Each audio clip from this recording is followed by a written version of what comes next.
prišiel deň. Ďakujem.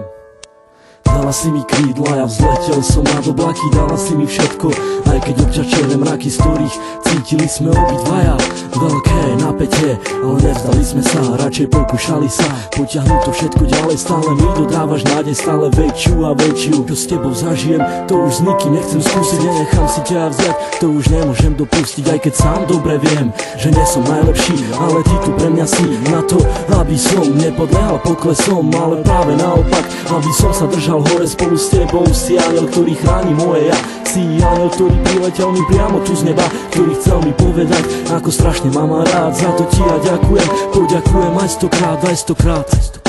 Dala si mi krídla, aj ochranu ruku, dala si mi všetko a ja začal som žiť. Trvalo mi to dlho, kým som to stihol pochopiť, to, že ťa tak strašne ľúbim a že to nezmení už nik. Vyčarovala si mi úsmev a dodala mi chuť, ako žiť, ako sa mám nenechať ovplyvniť. Si pre mňa slnko, ktoré neustále žiari, keď vidím tvoju tvár. Ďakujem ti za ten dar, keď otváram ráno oči, nemyslím už na nič iné, len na to, kde si, čo robíš a s kým si.